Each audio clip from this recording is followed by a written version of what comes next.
sais pas si vous avez un souvenir personnel d'un grand rêve que vous aviez, quelque chose que vous anticipiez depuis longtemps, peut-être le plus grand rêve de votre vie, et de vivre l'émotion lorsque enfin vous y touchez, ou enfin vous voyez ce rêve se réaliser, et toute l'émotion que ça peut apporter de satisfaction après tant d'années d'attente. Et on a un homme ici qui attendait de rencontrer Jésus depuis longtemps. Et Dieu lui fait le cadeau de pouvoir le rencontrer. Écoutez bien ces paroles. Puis, quand vint le jour où, suivant la loi de Moïse, ils devaient être purifiés, ils amenèrent à Jérusalem, en parlant de Jésus, pour le présenter au Seigneur. Donc, c'était ses parents qui l'amènent. Ainsi qu'il était écrit dans la loi du Seigneur, tout garçon premier-né sera consacré au Seigneur. Donc, citant ici l'Ancien Testament, les sacrifices, etc. Et pour offrir en sacrifice, suivant ce qui avait été dit dans la loi au Seigneur, un couple de tourterelles avec 2 petits pigeons. C'était ce qu'un couple pauvre apportait comme sacrifice selon la loi dans le Lévitique.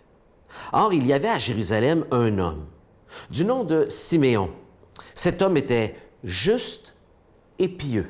Et notez bien ici, on ne dit pas qu'il était religieux, on ne disait pas qu'il était un homme en grande autorité, on ne donne pas plein de qualificatifs extérieurs. C'était un homme juste, donc il suivait la loi.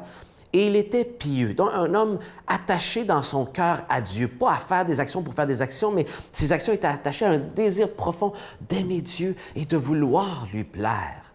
Mais pas religieusement, pas par juste des comportements, mais par un cœur sincère, attaché à lui. C'est un homme juste et pieux. Et qu'est-ce qu'il avait, cet homme juste et pieux? Bien, il attendait la consolation d'Israël. Et c'est une expression ici pour la venue du Messie, on le voit un peu plus loin. Et l'Esprit Saint était sur lui. Lui avait été révélé par le Saint-Esprit qu'il ne verrait pas la mort, avant d'avoir vu le Christ ou le Messie du Seigneur. Il vint alors au temple poussé par l'Esprit. Vous voyez, c'est 3 fois l'Esprit de Dieu qui œuvre dans l'esprit de cet homme-là pour l'amener à rencontrer le Christ. Et quand les parents de l'enfant de Jésus l'amenèrent pour faire ce que la loi prescrit à son sujet, il le prit dans ses bras. Donc, on imagine que s'il le prend dans ses bras, probablement il travaillait au temple, cet homme. Probablement il était un sacrificateur, un lévite quelconque qui œuvrait.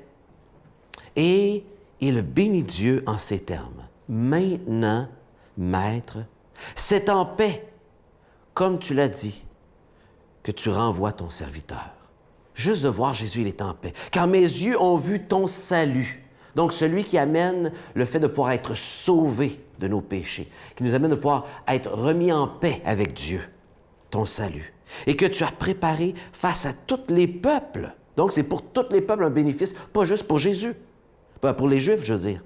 Lumière pour la révélation même aux païens, et gloire d'Israël pour ton peuple. Donc, un sujet d'honneur, de fierté pour Israël, ton peuple. Wow! Et le père et la mère de l'enfant étaient étonnés de ce qu'ils l'entendaient dire.